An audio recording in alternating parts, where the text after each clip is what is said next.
Welcome back to the Menopause Movement Podcast. I'm your host, Dr. Michelle Gordon. Today, we're joined by Lynn Louise Larson. Lynn Louise is the leader in subconscious reprogramming and is on a passionate mission to help women transform their lives from the inside for rapid recovery so that they can step into their higher purpose and be the cosmic warrior they came to Earth to be. For over 2 decades, Lynn Louise has led women from observer to creator to design the life they have always desired.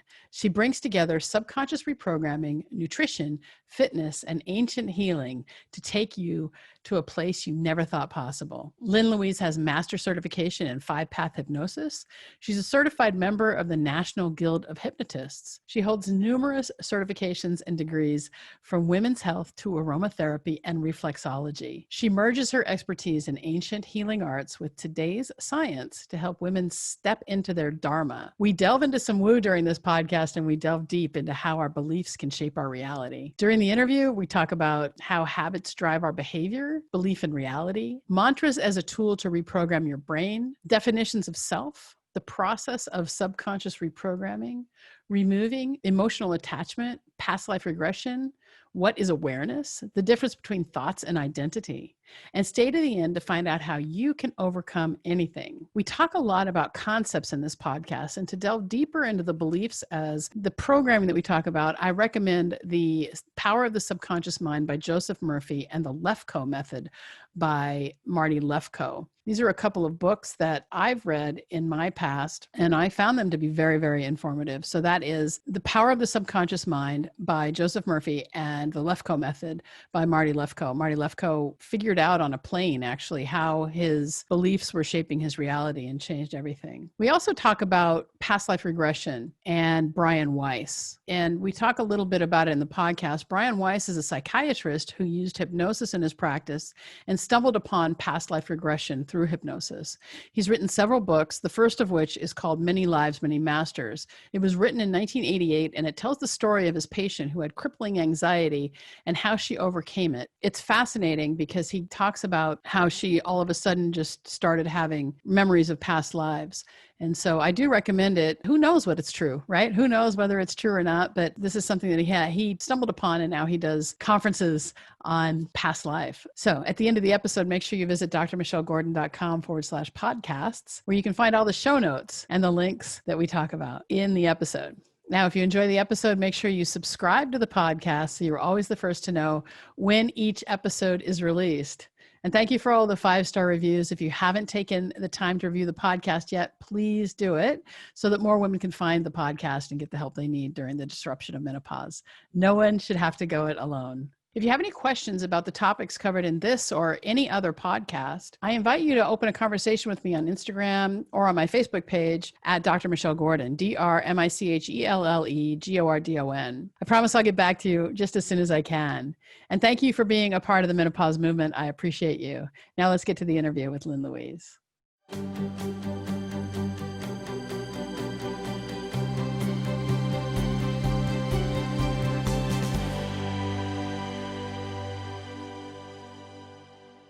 Lynn Louise, welcome to the Menopause Movement Podcast. I'm so glad you're here. Oh my God, this is going to be so good. I'm so excited. So I was looking at your bio, right? And you call yourself the leader in subconscious reprogramming. So let's start with that. What is subconscious reprogramming? Right? That's super chewy. So subconscious reprogramming is reprogramming that inner critic, that subconscious mindset that is attached to your behaviors and your belief system. You mean that bitch inside my head who tells me I suck? Yes, exactly. Yeah, but it's more that's than what I call her. Yeah, it's more than just that inner critic voice. It's actually everything that we do is habit, and it's located in the subconscious brain. Okay. And I'm just going to start going because this is really the basis of subconscious reprogramming. We have an event in our life.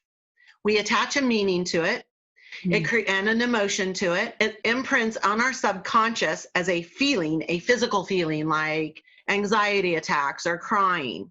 And then from there, our unconscious creates behaviors and beliefs around it. Yep. So that's deep. We go So deep right away. yeah. So behaviors and beliefs. So we talk a lot here at the Menopause Movement about belief and story. And I have told this story a few times on the podcast, but I had this subconscious belief from the age of 5, and I didn't realize it until a couple, like maybe 2 years ago, maybe a little bit less, that my mom had 2 brothers, a brother-in-law and a brother who were doctors. And I'm 5 years old, and she's saying they're doctors, they make so much money. And so my 5-year-old brain says, I want to make my mom proud. I can't make money unless I'm a doctor. And would you know, I didn't start medical school until age 31. And I didn't finish my residency until I was 40. And I just retired. I'm 55, maybe 56 in October this month. So we're recording this in October. It's probably not going to air until December. But I retired from surgery in July of 2020, and I was never happy doing it. And this was all because of subconscious programming. So given that, I don't want to talk so much about trauma yet, but I do want to talk about how you would help somebody reprogram, or help me actually reprogram that. I know what I've done, but let's just go to that. Right. So there's many different components in this. And I have a method in place that I utilize in my membership or when I'm coaching one-on-one, but we can touch on some of those because the subconscious is so deep. It's like so prickly, right? Yeah. So you hit on something very important. And when we pop out onto this earth, we all of a sudden are a sponge and we start absorbing all this information. And by the age of 8, it has been proven that by the age of 8, we already have a solid foundation of our subconscious belief systems about our environment and about ourself. Mm-hmm. And when you think about that, so it's firmly in place, and then we go along validating those beliefs through our behaviors, right? So Right. A lot of people think, oh, I had this event, in my life, like when I was a teenager or when I was 30 years old, and that has shaped who I am today. And a lot of people attach these events as who I am. This is who I am, this is my identity. Right. And it goes so much further back. So you already talk about stories on your podcast, which I absolutely adore because that is the very first thing you need to take on. Right. Is what are the stories you're telling yourself? And then what are the stories around those stories? Well, I like to talk about belief. And if a thought is a sentence in your head, then a belief is just a sentence you say over and over again. And I like to talk about the fact that, there's a few laws, that are true. They're not stories. If I pick up my pen and drop it, it's going to fall. It's going to fall at we know it's going to fall at 9.8 meters per second squared. I say this all the time. We've got laws, there's the law of attraction. What you think about expands, things like that. But everything else is just a sentence you say over and over again. I mean, you think about, and I don't want to get in too much into religion, but when you think about religious beliefs that we think are true and that you can't empirically prove them, it's a choice to think this sentence over and over again. It doesn't matter which religion you are. It's however you choose to, whatever serves you. What I love about the fact that we can choose our reality, what I love about that is the fact that if something isn't serving us, we can actually just change the narrative. And it sounds so, it's simple, but it's not easy all the time. I recently went through a difficult situation, and without going into it too much, it was just a big change in my life. And so I had to change the way I looked at it. And rather than seeing it as a loss, because it wasn't really a loss, it was more of a lesson. And so when I started looking at it as that, like here's what you have to avoid. This is what you have to recognize to avoid this situation in the future so that you don't get sucked into something that's really toxic or horrible. And that was the big lesson for me. And so it was a matter of just changing. I mean, it's just all shifting perspective, right? Perspective and interpretation, right? Right. Yeah. I love you addressing beliefs. Yeah. Because especially in our subconscious doesn't differentiate between true or false or real or, imaginary. So when you begin to reprogram it, and even simply, a lot of people love mantras. So even simply repeating a mantra over and over, even if you told yourself, I'm rich, I'm rich, I'm rich, I'm rich, over and over, it's going to imprint on your subconscious and you are going to begin to believe it because it doesn't know time. Now, right. You can't say, I want to be rich, because then it's never going to come. You're never going to have that belief. But when you say, I am rich, I am rich, I am happy, I'm happy, I'm happy, your subconscious believes it. Right. So the subconscious lives in the present, and that's why we never give the subconscious future commands, and we never give the subconscious past commands. We just give the subconscious the present commands. And there's a great book called The Power of Your Subconscious Mind that was written in the 60s by a guy by the name of Joseph Murphy. He was a preacher. And he talks about how if you give your subconscious a job to do, kind of like my 5-year-old self did, the subconscious, when you plant that seed, the subconscious will make sure it happens. So, when I was writing back in 2010, I have an online information empire. I was planting that seed in my subconscious, and finally now it's starting to come to fruition, but I had to give up a lot. So there's more than just subconscious, right? There is a whole bit about your state of being, and that comes down to a decision.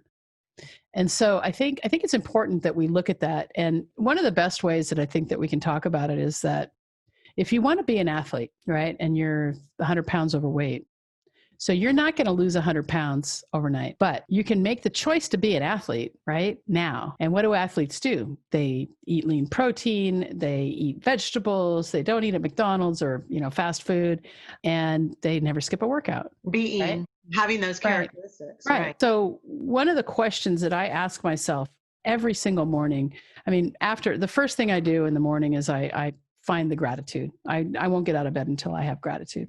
But then it's like, who am I going to be today? And if I'm stuck in something where, I want to wallow, then I'm going to be a wallower. And it does happen. I'm not going to say it doesn't happen. But then, I don't let myself stay there very long. Every once in a while, I'll have a day where I'll skip a workout, or I'll eat potato chips or something like that. But for the most part, I make this conscious decision to filter even, what I put in my mouth through this, maybe even athlete filter or health filter or something like that. But it all comes down to who you're being. So you talk about subconscious reprogramming here. And before we get to that, let's talk about mantras for just one second, because the audience may not know what a mantra is. So let's just go back and define that real quick. Right. It's a positive affirmation that you say to yourself over and over, right? Okay. It can be. It can also be something like so hum. Yeah. Right. So there's a lot of ways to do mantras. And I do believe that there's a difference between reading and actually saying. It processes in the brain differently. So when you say these aloud, it activates different parts of your brain and your body. And sure. Yeah. I don't think that that's a belief. I think that's actually scientific fact that when so if you really want to change something, like let's say you have a really traumatic memory, all right? Or let's not even go to trauma. Let's just talk about something you're embarrassed about, because that's easier, right? Mm-hmm. So one of the ways that I've been able to deal with maybe some guilt and shame in my life has been to look at the memories of the things that I did that I was embarrassed about. And then I go back to them and I say, well, I wish I wanted to do it. I wanted to do it this way. And so then I have this, because the brain doesn't know the difference between what's real and imagined. I go back and I redo it in my head, but I have to do something physical. So it's out loud and like stomping or clapping or something. And then it solidifies it in my brain so that every time I try to go back to this like shameful episode, instead I go to a place where I'm more positive. And it's just making, it's tricks. There's a lot of tricks to trick your brain into looking at things differently. I love Kundalini yoga and meditation. And when different places on the roof of your mouth activate different parts, it can be so amazing and powerful. And you think about hearing your own voice say empowering things to yourself, because normally that subconscious is telling you crappy things. Right? So really, it's amazing. I want to go back to when you were talking about the athlete and who you are being. Right. Because this is so much part of our subconscious and who you identify as. So let's take an example, like if you are identifying as a smoker, like, did you smoke today? And if you were a smoker, you said yes. But here's the thing. You identify as a smoker, or if you're a non-smoker, same thing. You didn't wake up this morning and go, oh, am I going to become a smoker today? Is that who I'm going to be? No, You just get up. It's a habit. It's who you identify as. So really, like, thinking about the characteristics of who you want to be. So is that person committed? Does she have integrity? Does she say she's going to do for herself? Because we know women are great at doing and holding integrity for what they say they're going to do for other people. But what about when it comes to yourself? Yeah, well, I don't think it's just women. I think it's all people. I think for some reason there is a disconnect between the promises we make to others and the promises we make to ourselves. And I think that comes from us not having any accountability in that sense, right? And so it's easy for us to say, oh, I'm going to do this, and then nobody knows. And so not, and then not following through, right? Well, and so a lot of the women that I work with, I work with women and men, but because they're dealing with trauma, Mm-hmm. a lot of the times we disassociate, we disattach from our physical body. So we don't give this body any nurturing and any love. And where I came from was I'm a runner. I love running, and I still do that, but I would really watch everything I ate. But it was coming from a place of, this is for my health. This is for better, this is what you have to do if you're going to be a healthy human being. But on the inside, I wasn't loving. So I might eat that cookie, and then I would punish myself with more miles on the road instead of going, I'm going to run because it makes me feel good, because I love being a runner. Okay. So really that 100% self-acceptance and understanding how important this vessel is that we came here to be and be in, because a lot of people are operating from doing these things as a punishment.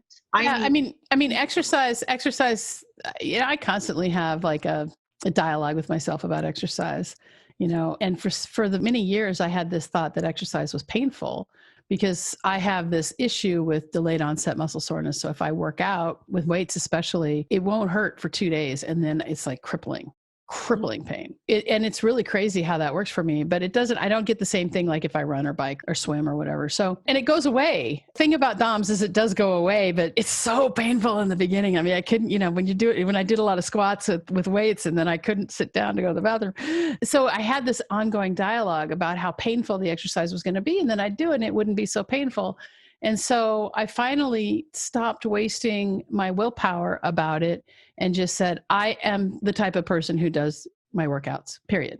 And if I don't do them, I sometimes have, I sometimes like give myself permission, but go ahead. Yeah. And you look at your stories about what were the stories that you had about exercising and your soreness, but what were also the stories that you had around the exercises that you had to do that were painful? Yeah. Because there's so many options out there for exercise, right? Yeah, there are. And, it's really funny because I have never thought of myself as a lifelong athlete because I didn't play sports in school, and what's really funny is that I was in ballet from age 5 until age 14 or something, maybe 15. Now, if that's not athletic, I don't know what is. And I never, and then in high school I ran. And I would just run for fun. And so I've always, when you get a new Garmin, you set it up and they ask if you're a lifetime athlete. And I always tick no, but I think that's wrong. I think I actually have been a lifelong athlete. I'm kind of sporty. Right. Like, what is your definition of an athlete? And when you were talking earlier about someone wanting to be an athlete, I think it's really important to obviously have that North Star. What does that look like to you? But it's really important not to be attached to the outcome. Of course. Yeah. Because then you're basing your happiness and your success on an outcome, where we know happiness comes from the inside. Yeah, that's so true. I mean, it's really, there is this thing that I like to say, and that is, everything you need is inside of you. You just have to you have to access it. And sometimes it's not so easy to access, sometimes, we're in this really weird space where the world is resetting, and it hasn't been like this for over 100 years. And now we've got all this technology, and it's crazy. The changes that we've had to deal with, we're 7 months into the pandemic. And by the time 7 months in quarantine. Yeah. And so a lot more isolation, but, more digital addiction. And so it's been really interesting, how just kind of watching this and observing for myself and all of those things. All right. So let's talk about subconscious reprogramming. How do you do that? Let's talk about how you do it. Like, there is a method to the madness. And that's always the money question, right? It's always, I get that asked all the time. And there's so many It is a process.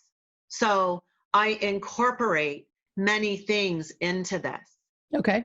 And one, I'm a master certification in hypnosis. So that is an amazing tool to use. But a lot of people have this belief that, oh, hypnosis is a magic pill. Like I just do that and then my whole life is great. But the fact is that it's a very interactive process, and especially the way that I do it. Mm-hmm. So I utilize that as a tool within my coaching programs. I also do that one-on-one. So let's just talk about hypnosis for a second, because hypnosis is focus concentration more than anything else. And some people are more susceptible to it than others. And so it depends on the type of hypnosis that you're doing. State of suggestibility. Yeah. There's this guy by the name of Brian Weiss. You've probably heard of him, right? Brian Weiss. I have not. So he's a psychiatrist, and he used hypnosis with his clients to kind of help them overcome their anxieties, and discovered past life regression. Mm-hmm. And has written quite a few books now on it, and has seminars now in past life regression. Now, this is not an endorsement of this belief, but here is a scientist, a man with a medical degree, who hypnotized this woman. And what happened was she talked about the 86 lives she'd had. And she was like so afraid of water. And one of her past lives, she had drowned and lost her baby. And then in between lives, like some entity would start talking that would tell, like these profound truths, and she would never remember them. She would remember all the past life stuff, but she wouldn't remember the stuff in between. And so it's really freaky, because having a Christian background for me, right? So the Christians would say, well, hypnosis is of the devil, and you're opening yourself up to, and I'm not knocking Christianity, but I am knocking some of the beliefs that people think it's the only way, because Christ was a mystic. And when you have mysticism, you kind of have to get into that focus concentration state where you can access the divine. So I like hypnotism, but I like it because I think it helps us to access the divine. Well, and it's been validated by the medical industry as a valid form of therapy for many circumstances, especially when it goes to anesthesia. Like it's been proven that it really aids in anesthesia. But yeah, okay, so I can go totally cosmic on this, and I can stay like within. I mean, it doesn't matter. I want what you believe is what you believe, and it's fine.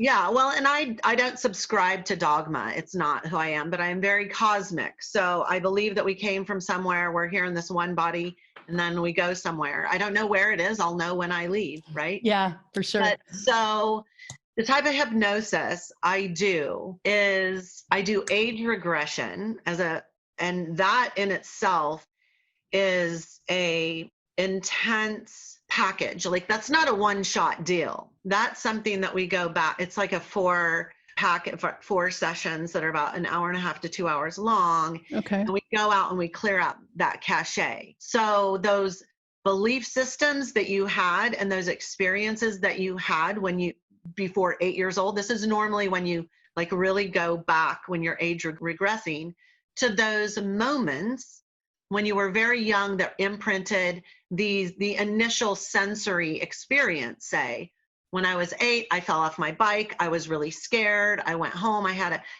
created a sense of fear or a specific emotion that you have carried forward and validated all these years later.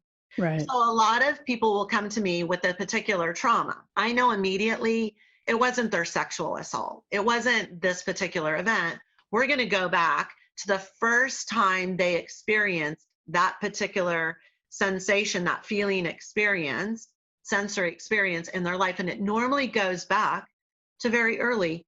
It can happen anywhere from, birth to 8 years old. Very rarely do I run into those when they are teenagers, because by that time, they've already experienced so many other emotions. So we go and we kind of clear out that cache.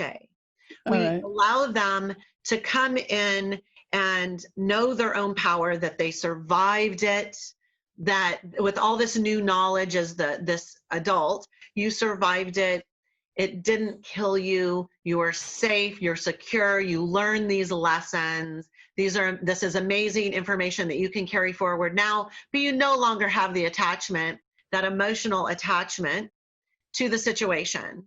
We allow them to validate if it was a life-threatening situation. Yes, you were valid in feeling this fear, but you survived. So are you saying, just so I clarify this, you're saying that what you're doing is you're going back to these early memories that help shape their psyche and helping them to detach all the meaning that came with it? Not detach meaning to it. Like they're going to be validated. Like if you were a little kid and you were treated poorly by your parents, or there was, you were sexually assaulted, you are validated in having that fear. I'm not removing that fear. I'm not removing any of the sensories that you had to it because they're validated.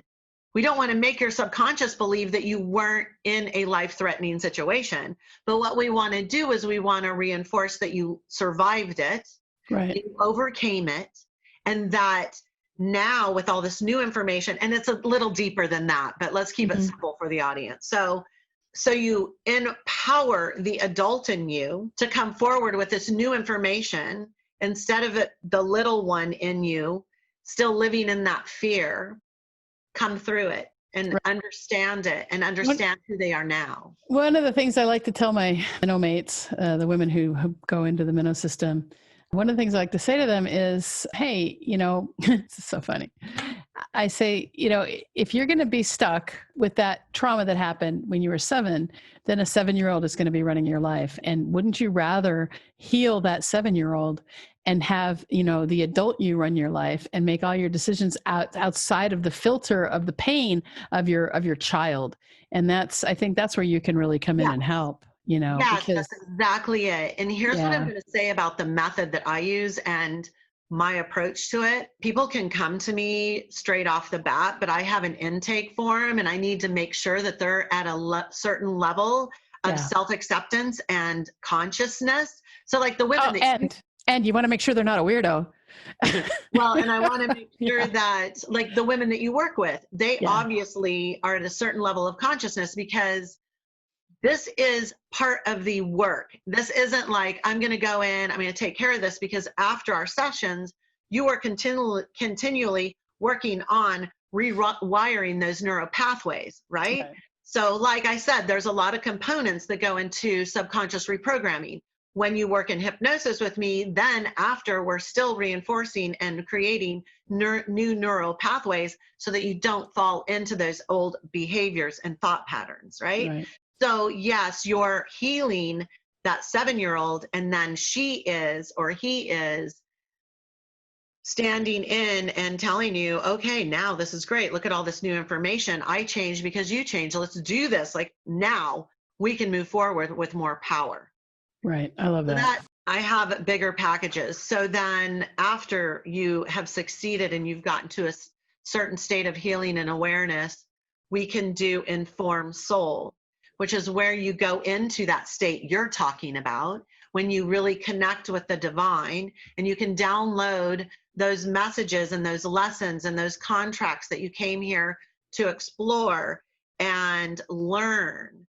And you can answer some of those questions. They're not going to tell you the things that you need to have as surprises in your life. Like it's not telling you the future. It's helping you understand, oh, so this is a lesson that I was struggling with, and this is what came to fruition. And, just like kind of downloading those higher wisdoms. And sometimes it's talking to those spirit guides. Sometimes it's talking to you like you are the larger soul. And then after the Informed Soul, then we can go deeper. And that's where the past life regression comes in. So you do that. You do some hypnosis for past life regression. Yeah. Okay. And I can't believe you never heard of Brian Weiss, because he's been around for a long time. I haven't read the books. I haven't read the books. My girlfriend that also does past life is starting to turn me on. When you start talking about him, I'm like, oh, that's the books that she wants me to buy. Yeah, he's. I started doing past life just within the past couple months. Okay. Well, so I'm going. Yeah, past life regression is, it's really interesting. The thing about past, if it's true, right, that we are spiritual beings having a human experience, and we choose to come and embody this vessel, then it kind of solves the abortion problem. Right. And not to, again, not to knock somebody's belief of right to life, because, there's the right to life. There's people who believe in, who are pro-choice, and I'm pretty firmly on the pro-choice side, but mostly because I think that we as women should be able to choose what to do with our bodies. But if you think that life begins at conception and this soul has chosen to come down and be inside that fetus, then when that fetus is terminated for, whatever reason the woman chooses, that soul just goes right back, and then we'll choose to come back when, And when what it were the wants. lessons that it was supposed to learn? Like, if you believe that you're here to learn lessons, expand, and evolve, then you can't cheat death. It's gonna, whenever it happens, it's all in divine time, right? So Yeah.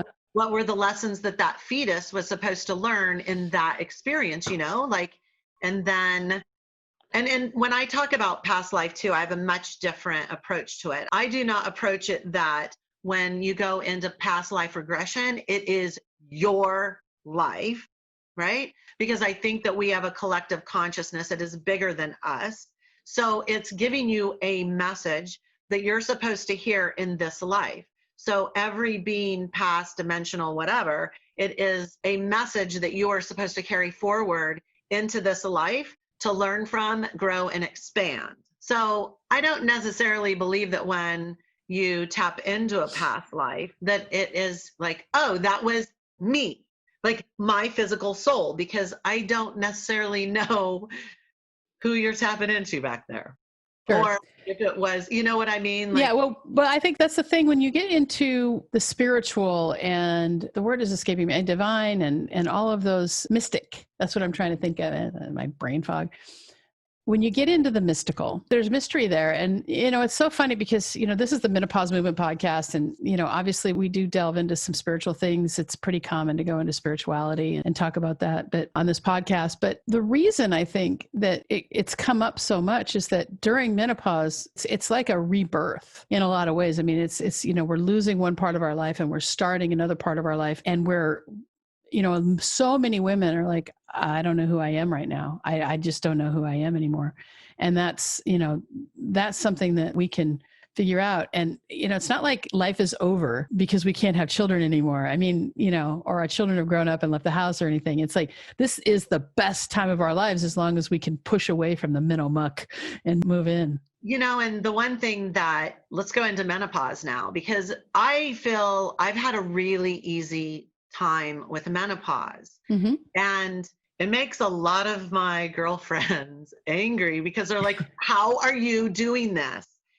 One thing is that, like, I've always been into, I have a background in nutrition and herbal supplements and all that. And that's been a really big role for taking care of like the moodiness, the hot flashes, and all that. And then exercise. We know that that's a big part of it.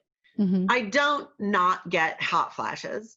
I don't not get snarky, but I'm very aware of, oh, I'm having a really bitchy day. So I better like chill out.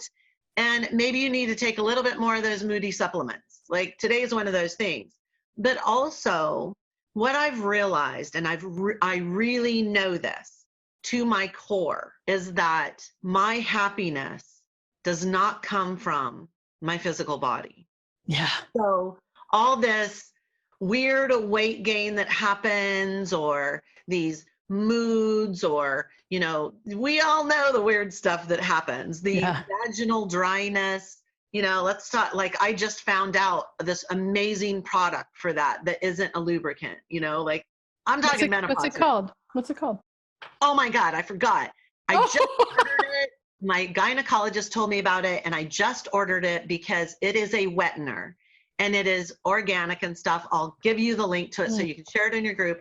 Because here's the thing, we know that like sex, like I lost interest and then I didn't realize that so much of it was associated because I was having such vaginal dryness. That's true.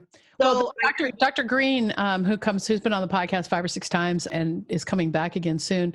So she has a product called FabuVag that helps with vaginal dryness. So we like to support her with that. Yeah, I'll have to check it out, because what I love is that lubricants don't solve the problem. right? They just create whatever. Friction. But A little yeah, less friction, but yeah. right? But Yeah. this product like created wetness. And once my vaginal vag was wet again, everything started to come back to me, my sense of beauty, whatever. But I also know that that is not why I'm happy. Like that does not create my joy. Right. I'm going to put this into some serious context here. So y'all know I'm a runner and it's like, it lights me up. I love doing it. And a month ago, I was involved in an extremely serious car accident. Another reason why I'm doing this podcast from my living room. I don't have the ability to walk. Wow. And I also don't have the ability to run. I know in my heart, I've set the intent. I know I have the ability to heal my body. I will be a runner again. But I also have not attached that outcome because if it doesn't happen, that is not what brings me joy. What brings me joy is myself, who I am on the inside. So are you in a wheelchair then? You're paralyzed from the waist down? No. Okay. Lots of broken bones, kneecaps, whatever, like lots of injuries that I can't be on my feet. But no, I will have mobility back. So, good. But even if I didn't, my physical body does not dictate my happiness, right? Yeah. So, but it was really important to me. Like I learned a lot of lessons through this accident that I've had lots of downloads and understanding on where I'm supposed to coach through this experience and what I'm supposed to share from it. And one of the massive things is don't attach yourself to an outcome. Yeah. I want to run. I will be a runner again. I am a runner. That is who I identify as. And it's creating the 100% commitment that I have given to my healing. I'm not doing anything to risk the ability to run again, right? But let's say I do all of that and I still don't have the ability to run. That's okay. I'll find something else external that I can do to have fun, physical fun, but my happiness comes from inside. So when you're experiencing these huge menopausal whackouts, I love it. It's like whackouts. It's like, oh, okay, that's happening. Yeah. But that doesn't mean that I'm not happy. Right. That's such a key. But, a lot of women in menopause they just can't see past the symptoms that have turned their life upside down. And it really is a disruption for many women. Going back to reprogramming your subconscious, let's talk about how you can get out of autopilot. Okay. So when you're running on autopilot, if your women are having a challenge looking past the physical features here, like so connected to their external body or their body, which is an external circumstance, and what's going on around them, you're operating from the lowest level of thinking, which is thought. So you're allowing everything in your life to be run by your subconscious habits. And the first step to moving past that is stepping into your awareness, thinking, like knowing that your thoughts, and I know you know this, your thoughts are an illusion. What is real is your ability to think. And knowing that you are the thinker of your own thoughts gives you the ability to choose your thought. So if you're running on autopilot, you probably have this horizontal way of thinking, which is, it gets away from you like a freight train, like, oh, I feel crappy. Oh, my body's bloated. I can't believe I feel this crappy. Oh, I'm so ugly. All I do is eat. Like it just compounds upon each other until you get in this freight train of negative thought patterns. The first step is to become aware that you're doing this. This is what you're doing. Right now, I'm giving you hope. Hope is the first step to healing, right? So now you go, oh, so I've just been living on autopilot. I'm going to start becoming aware of my thoughts. The easiest action for people to do in this very first state of awareness is when you notice those thoughts, move the momentum to gratitude, things that you're grateful for. This is very simple sounding, but I love to tell people that gratitude is the precursor to joy. Right? Gratitude is the precursor to joy. So you have to be grateful for everything so that you can find joy. Right. And it sounds so easy, but if you were operating from autopilot, it takes some momentum. So I tell people like, stay with it for like 30 seconds at the beginning. And a lot of my members will be like, Well, I'm moving my attention like a few times a day. And I say, oh my God, no, you need to be moving your attention like thousands of times a day. This Right. is not like, oh, I realized I got sad and then I moved my attention, or I was bad talking myself like a few times today. No, this takes a lot of intentional action. It So don't does. think that, oh, at first you may just notice it a few times a day, but as your awareness grows and as you grow into this, state of being and moving your attention, then you have the ability to stay more and more in gratitude throughout your day. When we incorporate the subconscious reprogramming aspect into this, is the work that you do, you've moved your attention, you've gotten to that point where you're in gratitude. That's when you're able to really start reprogramming that subconscious into a new belief pattern. So I think a lot of people have it right. You move your attention, you're moving it to gratitude, but then they leave off the important aspect. That's where you do the work. Yeah. That's when the work comes in. A lot of people don't want to see, though, and I think it's really important that we go back to this, is that identity is, we tend to identify with our beliefs and think that that's what we are. We identify with our thoughts and think that that's what we are. And when we do some it's self-inspection, I guess is the best way of putting it. But you sit there and you say, what am I? You can come up with like a handful of facts, right? Well, it's not so much that, it's that when you start to figure out what awareness is, and if at the core we are awareness, if I am not my thoughts, if I am not my body, if I am not my mind, what am I? And if it comes down to, I am the observer of these thoughts. So, who is creating the thoughts? If it's not me, and you can get into kind of a rabbit hole there of philosophical strangeness. My whole thing is that I think there's a difference between brain, the operating system, and mind. Sure. I mean, I think that's semantics. The job of the mind is to think, and whether. Well, and I think of the mind as a collective, part of the Okay, divine. That's just how you've decided to. Right. I mean, as a scientist, we look at the mind as the mind, and the brain is an organ. But questions, though, then who am I? Right. So we get to like this. At the end of the day, if you can sit and even if it's just in prayer, for whatever your belief is, but at the end of the day, we are more than just this body. We're more than just this mind. And if what we are is this awareness that is eternal, how do you reconcile that? And that what it's done for me is that in understanding that there is a portion of me, the actual essence of me is not this body, then all of the trauma that happened to this body doesn't have any meaning to me, and so that has been very freeing. Well, and it's letting go of the past, because the past doesn't exist. Wow. But the one thing that I hear women say a lot is, I'm mad, I'm sad, I'm angry. And it's like, no, you are not angry. You're a woman with angry thoughts. We attach ourselves so much to, and this is one that I get a lot, like I see women like, I am a victim, like I am a survivor. And that's telling the subconscious that you're still a victim. But right. I'm not going to go there. But, when we realize that we've attached in our subconscious, we're telling ourselves, I'm sad, or I'm not enough, or because I'm going through menopause, or these are the things that we have, air quote, identified as ourselves. I am a woman going through menopause. I don't even say that to myself. Like I am who I am. But when you attach I am to these, that's what you're telling your subconscious all the time. I am mad. I am mad. I am mad. What do you think you're coming out at? Who are you showing up as when you're telling yourself that? Right. And the other thing that I want women to hear is that it's okay to be angry. It is 100% okay to be pissed off and angry.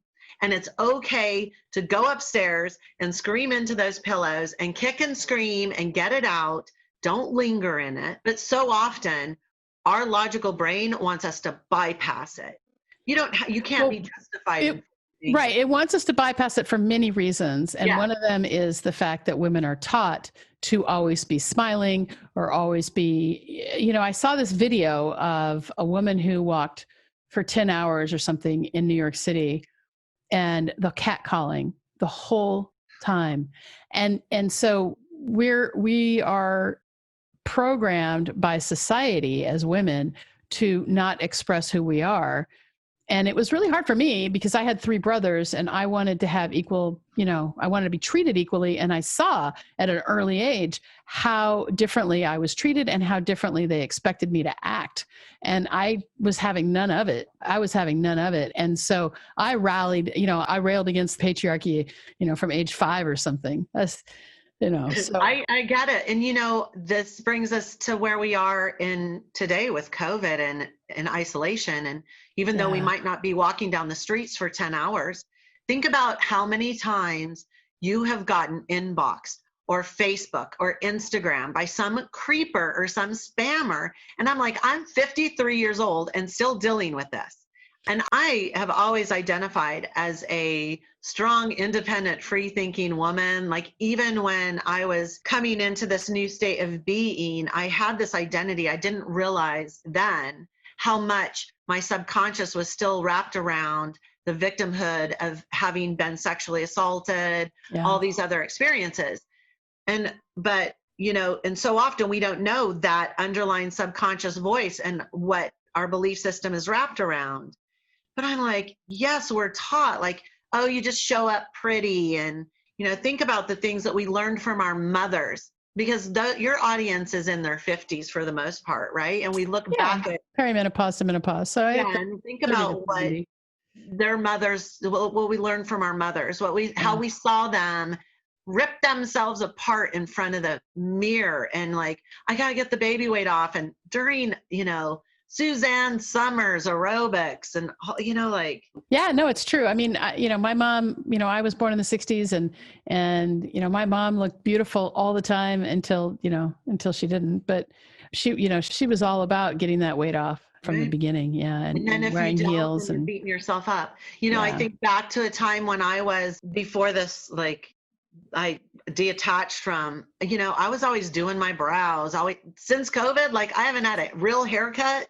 My brows, I haven't had my brows waxed. And you know what? I told my husband, I don't even know if I'm going to have my brows waxed again. Like, that's so funny. Like I don't care. I realized how much there was a time when I was like, I'm going to have wear false eyelashes all the time. And it was so uncomfortable that I was like, what am I doing?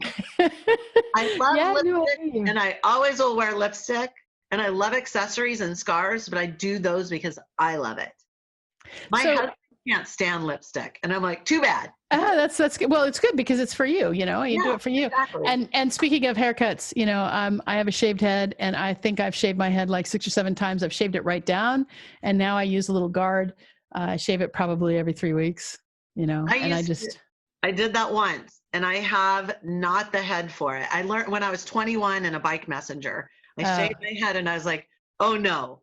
But I kept doing hair during COVID. Like I haven't had a professional haircut since March. Looks good.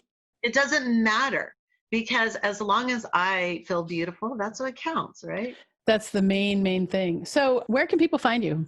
So I'm on the internet at www.thecosmicvalkyrie.com. As in THE, The Cosmic Valkyrie? Yeah. Okay. TheCosmicValkyrie.com. Okay, we'll hook that up for you in the show notes as well. Sure. I have a free podcast. Okay. It's focused on, overcoming sexual assault and trauma. My profile on Facebook is absolutely public. I don't hide anything. I do lives on there. Lynn Louise Larson, right? Yeah. That's great.